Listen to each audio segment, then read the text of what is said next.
33 pesos. Ministry of Transport 112,666 cedis, 88 pesos. We shall release the list for other ministries in due course. Other interesting defaulters on a regional basis were in Accra East, Pantan Hospital owed, flanked by the Ghana Standards Authority, the National Identification Authority, the Forestry Commission, Ghana Trade Fair Company, the Ghana Civil Aviation Authority, and a host of others. In came the Elwak Military Barracks, the National Theatre, and National Film and Television Institute, NAFTI, who refused to be left out. Guess our last three candidates? VAT Service, Police Hospital, and the Controller and Accountant General's Department. In Accra West, here, the Social Security and National Insurance Trust, SNIT, wore the crown as lead defaulter with multiple accounts that added up to 657,225 cedis, 61 pesos. SNIT House, Trust Tower, Rich Tower, Office Shopping, and their Archives Department were all in the soup. Making an appearance in Accra West were the Cocoa Marketing Board, State Publishing and State Insurance Corporation. Completing the maze was the Ghana Rubber Company and the Environmental Protection Agency.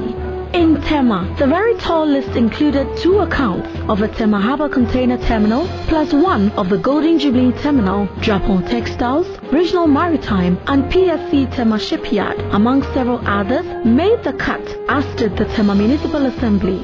In the Western region, state institution defaulters included the likes of the Ghana Bauxite Company, the Ghana Railway Corporation, also refused to be left out. Others included the Air Force Senior Mess, the Ghana Manganese Company, the Ghana Rubber Estates Limited, twin accounts of the Ghana Water Company, and of course, the Secondary Fishing Harbour. Kumasi West, they saw half of their 4 candidates placed in the top 10 state institution defaulters, GWCL Rooster Station and Komfanochi Teaching Hospital, the Ghana Cocoa Board, and Kumasi Abattoir rounded up the roll call.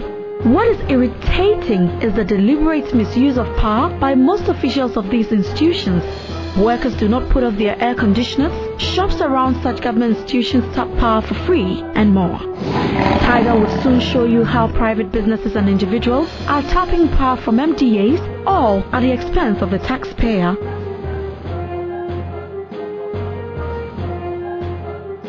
The patriotic entities.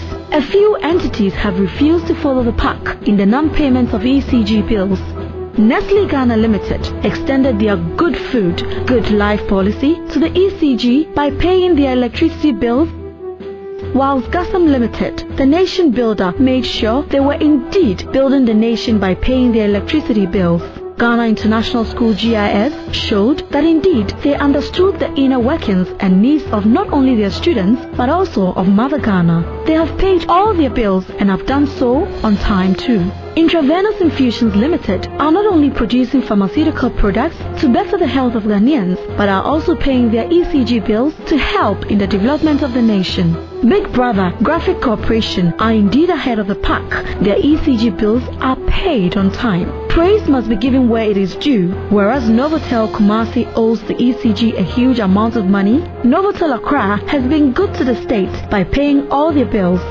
Guinness Ghana Limited shows it has indeed got the power to pipe their rich dark Guinness by paying their ECG bills. The leading brewery in Ghana, Accra Brewery, exhibited their clear leadership by making sure they do not owe the ECG a penny. Farm milk is not only so nice in taste, it is also so nice to the ECG. It has settled all its bills. The Cocoa Research Institute had also paid up.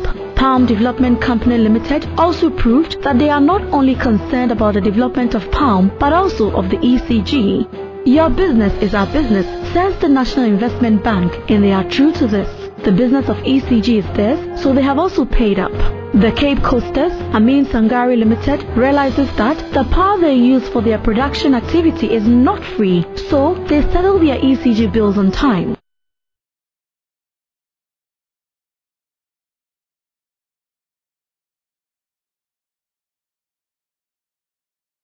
By this, we call on those who have billing errors to go to the ECG headquarters to rectify those errors, since they still exist on the database as defaulters. Closed and finalized accounts.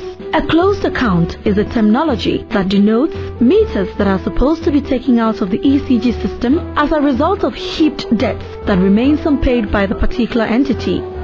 The ECG is then expected to take legal action against those companies as a last resort. But more often than not, we realize that most of such meters supposedly off the ECG system were still active, and entities and individuals were still using such meters without paying a dime to the state.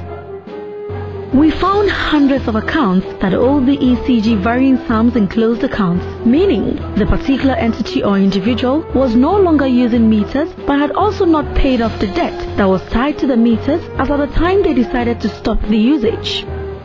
The breakdown of trapped ECG funds in closed accounts was very worrying and a grave cause for concern.